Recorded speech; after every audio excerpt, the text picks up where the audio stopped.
Okay, welcome you guys. I am so excited for today. I'm always excited, as you'll notice I say that on every single video, but I really am excited. I totally forgot about this wonderful lady until she liked one of the adoption videos. I worked with her at the Craigian, which was forever ago. And so then I reached out to her. I'm like, oh my gosh, will you totally share your story? And she's like, yeah, of course. So I'm so excited she said yes. So I have Kayla with us today, and I'm so excited for her to tell her story and what's going on. And they're also doing something fun right now, even more to add on to their story. So I will go ahead and I will turn the time over to her and I will let her share her story. Awesome. Thanks. Yeah, so we have a 4-year-old that we adopted from birth. Her name is Rosie. Um, my husband and we didn't really necessarily know that the adoption was on our agenda. We did go through some infertility things, but that wasn't necessarily our reason for it. I don't know. A lot of people I've talked to have always been like, oh, I've always wanted to adopt. That sounds so fun. I was thinking maybe when I have my 3, 4 kids or, whatever, then maybe I was thinking the fourth one we could try and adopt. And I've always thought like adoption was cool, but I have an uncle who is related through marriage. He was adopted, and my cousin placed her child for adoption. But other than that, there wasn't a ton of. My husband has no adoption on his side at all, not very many connections. So as we were going through our infertility, we went through that for almost 4 years. It was like 3.5. We were trying to decide like what was the best route, if we wanted to look at doing like some type of medical stuff, or if we really wanted to put forth the money for that, or maybe an adoption. So we actually had taken a break from any baby stuff after trying for so long, and we kind of ended up buying our house and kind of getting a break because everyone was like, oh, you just need a break and calm down and relax. So we started doing that. And I kind of just asked my husband, okay, well, he wasn't really interested in anything with like medical fertility stuff. And obviously, as one side, you can't do it one-sided. And so I was like, okay, so what do you think about adoption? And we kind of looked into it and we saw the price and we were like, oh my gosh. We both were working full time. It was just us, but it's still crazy expensive. And so we just kind of started looking around, and without knowing anything about adoption, we're just like made a blog and started posting that we wanted to adopt, had no idea about home studies or anything in general. So we kind of thought we would just like put our name out there. Nothing really came from it. I started talking to people just in general that I've met about how we were thinking about adoption and stuff like that. And I actually met a gentleman, and he kind of, we were talking and we started talking about infertility and the struggle to start a family. And he actually, and that my husband and I were looking to adopt. But, so many things can get in the way, and finances is one of them. And so we actually, this gentleman had started a fund and basically gifted us some of the cost of Rosie's adoption. It was just something that he himself and his wife went through infertility with all their children, and they were blessed with being financially able to do something like that, and they wanted to give the gift. And so it was really awesome. Is we were very nervous and we didn't know what to do. And then it was like, once he kind of was like, well, I would like to help out and give a little money. When I say a little, it was a little bit, a good chunk. That really helped us. And he was just like, I want you to go ahead and like find a reliable nonprofit adoption agency. And so we looked around here in Utah for a few of them, and we found one, and they were really awesome. They're called Forever Bound Adoption. So we met with them and talked to them, and And then we all of a sudden, like the ball was, I don't want to say all of a sudden because it took forever, but like all of a sudden it was like, okay, like we're ready and we are doing this. And so we started everything. It was one of the hardest things ever because you have so much paperwork you have to do. You have so many background checks you have to do. You have constantly writing about yourself. And I don't like to talk about myself. My husband doesn't like to talk about, you have to talk about your strengths and your weaknesses and all these things. And it was tough for us. And then we're both working full time. So it was a lot of like, just whenever we could get it done. So I honestly couldn't tell you how long it took to when we became what they call live and ready for adoption. When you have your video ready, you have booklets made, you have business cards made, and then they start handing them out and sharing them. And so we went live in November 2015. So in November 2015, we started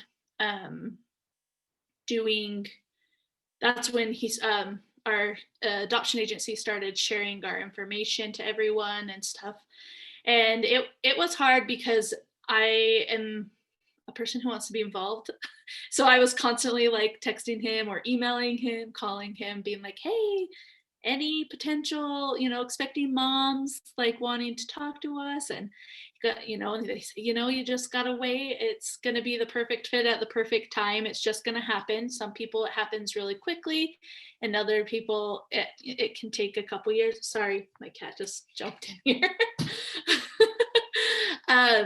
And so it actually came to around, so let's see, November, so about 7-8 months. We had been waiting. We honestly hadn't talked to anyone. I think we had a potential birth mom look at our stuff, but there was no connection. And so we never even talked to her or anything. But other than that, we had nothing, and it was getting frustrating, to say the least. But my adoption agency representative, he contacted us around a little bit before 4th of July. At this point, we had been posting online that we were hoping to adopt through Facebook, Instagram. We had started all that stuff. But I never posted anything about matches or anything. You just never know. But we were very open with it with my family and my extended family, my husband's family and his extended family. And so on 4th of July, we were able, the adoption agency agent told us, hey, like this birth mom, she went and looked through your book. And to be honest, he said, you better buy your dog a big fat bone because she saw your dog in the pictures and said, I want this family. And so we're like, well, he is our baby. We got him from a month after we were married, and he's been with us the whole time. And so he's like, she just thought he was the cutest thing and always thought it would be fun for her children to have a dog like that. He's a tiny Yorkie. And so we had, we were really excited. And on 4th of July, we announced to our families that we had a match. I had gotten those little boxes of matches, and it was perfect for 4th of July. And we handed everyone out. It said, ready, set, we're matched. So it was kind of like our ability to announce that pregnancy type thing, because that's something that is hard, like to like never know that you, or to always know that you might not ever do that. So it was really fun to announce to everyone that there was a potential match. We were matched. Obviously things can happen, but once that happened, they had told us her situation, the expecting mother situation, would most likely not allow us to even know if the baby was a boy or a girl. And so we're like, oh, okay, that's fine. And then all of a sudden he's like, actually, we just found out it's a girl. And so that was really exciting because I always wanted a girl. I mean, I would be happy, and I'm sure everyone feels that way. I'd be happy with either way, but it was really exciting to think about bows and Barbies and all the good stuff. And so we still had never announced, we never announced anything. And Rosie's birth date was actually mid-November. If I remember correctly, it was November 15th. And so this whole time we kind of just kept it quiet, still posted about the like hoping to adopt, and, you know, positive notes, trying to like send good vibes out. And we actually got a message saying that the birth mom was being admitted early, almost a little over a month early, or excuse me, a little less than a month early. And so we, with Rosie's circumstances, it was a little different. So we didn't quite know certain details of her situation. And comes to find out, she was actually born 2 days earlier than we even knew. And so it all kind of played out really crazy. We knew she was in the hospital, but we didn't know anything else. We weren't there, obviously. And my parents were out of the country. My husband, I was pacing back and forth, like waiting for information. My husband calls my sister up and is like, "Can you get off work? She's having some anxiety." So my sister drove up an hour to come like be with me, because it was tough waiting. And then we got to drive down to the U after everything was settled, 2 days after she was born, and we got to meet her for the first time. And it was, I know everyone feels this way when they see their children, because it's such an amazing experience to be. Sorry, I keep looking over at her as I talk about her because she's just amazing. She's a toddler though, don't get me wrong.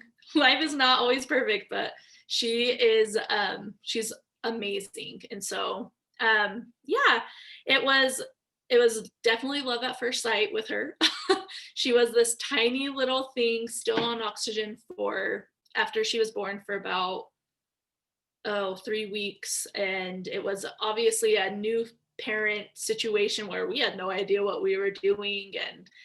And we were very, very blessed to match our first match, I guess, if that's a way to say it.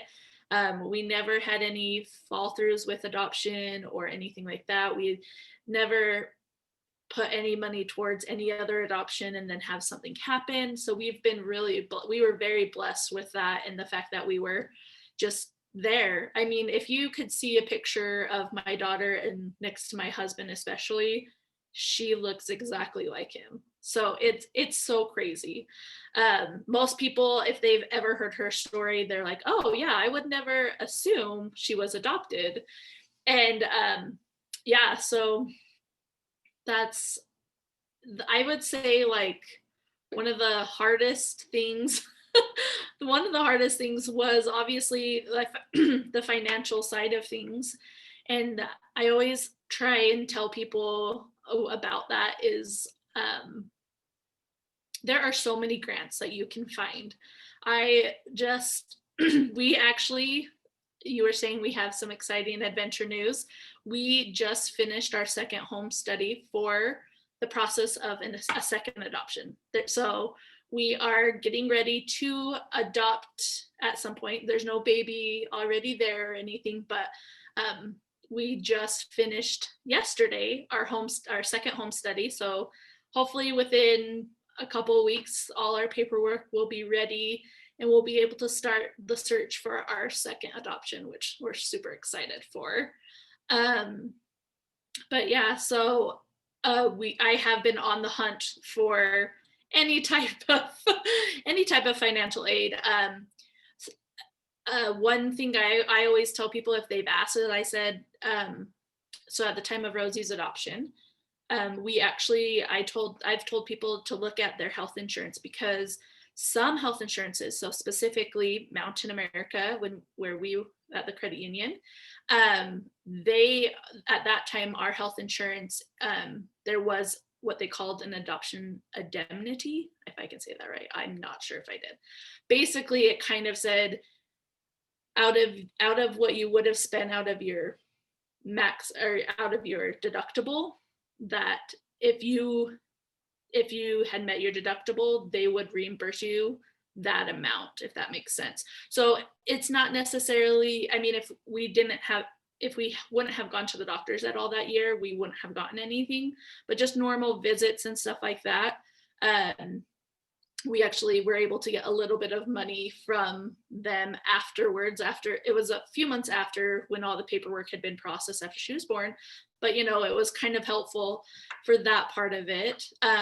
There are a ton of organizations. If you're looking to adopt, just start adding yourself to adoption groups, because they are on Facebook or Instagram. They are filled with a ton of good information of where to apply, what type of like fundraisers are good. We had tried a fundraiser, our first, with Rosie's adoption, and we actually got rained out, and it was like feeling so defeated. But so fundraisers are always good. People are always so willing to like help in that way, you know. Especially I had made onesies and shirts and those types of things, and people were like, okay, like, no, I'll for sure buy a shirt and help a family get started or something like that, you know. And so sorry, I see the sun kind of shining through. So that's my biggest thing, is I know that's probably one of the biggest stressors that most people have when they are looking to adopt, is the financial side of things. And there are a ton of resources for you to look at. And like I said, your insurance is one. There's always something going with what's the word for them? But there's always fundraisers and grants, excuse me, that's what I was looking for. There's a ton of grants going around that you can always look for. Your adoption agency usually will have a financial aid person to kind of help you navigate that as well. Like I said, we are going through the steps for our process for our second adoption. And we are still going through Forever Bound Adoption, the same agency we went through. And so I just know specifically they have that same type of thing. Even on their website, there's information of how to find help, financial help, or to do this or to do that and stuff like that. I've never done a private adoption, but I do believe there is a benefit to having an agency, just to the fact of they know what they're doing. Us trying to do a private adoption with no knowledge was really, really hard. And I mean, we would not have been on track even if we had found a birth mom, because we did not have the right paperwork done and stuff like that.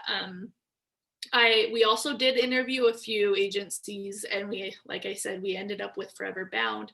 So I always recommend shopping around and seeing who fits you best. That's a big thing, to make sure that they are a part of, they are the same, they have the same standards of certain things.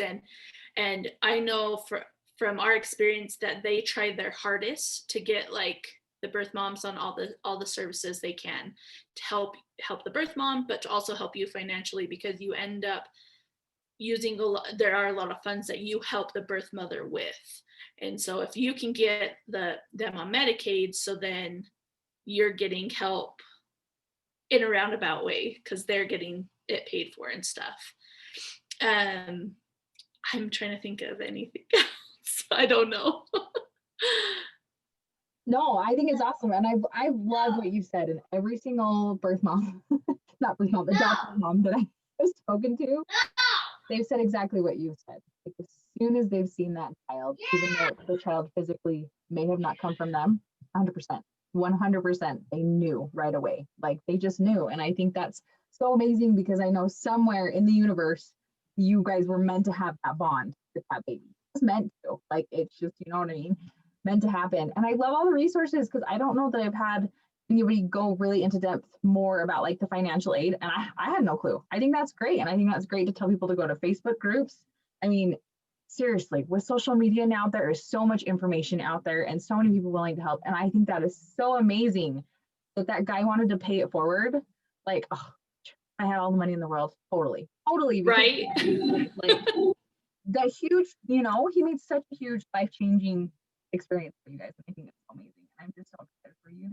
going to do it again and all the craziness. And it's just gonna, it's just, like, it's got to be scary, not with like the unknown of if it's going to be, solid concrete.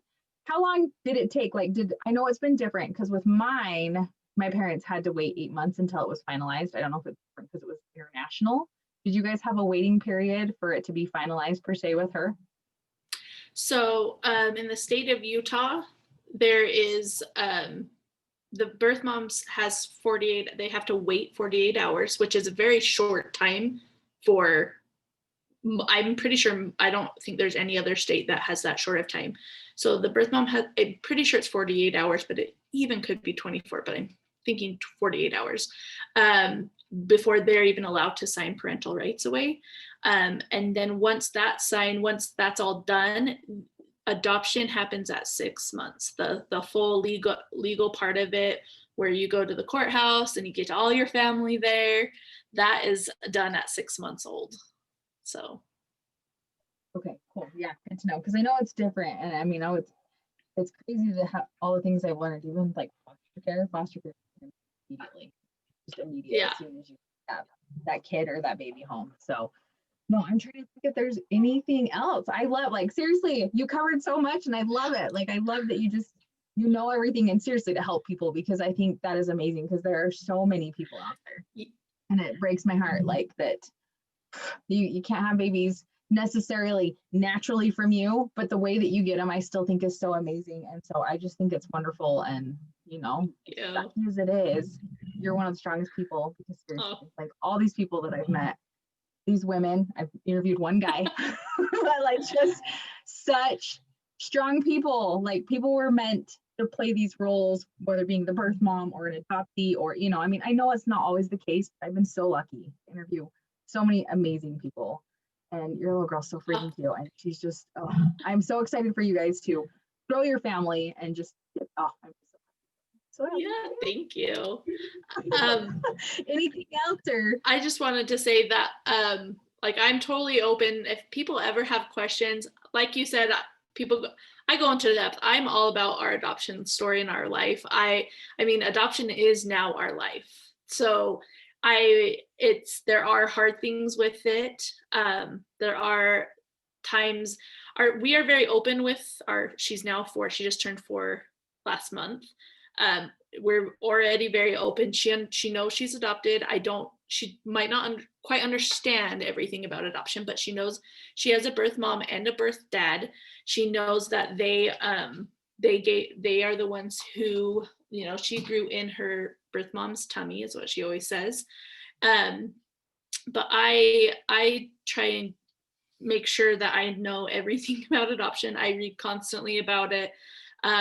Of course, I don't know everything, but if people ever have questions, I love to share our adoption story. I love to share, like, the struggles of it. I mean, if I could talk for hours, I honestly could, because there are so many details and so many corners and twists that, like, really wrench your heart. But then obviously look at the amazing outcome that happens from it.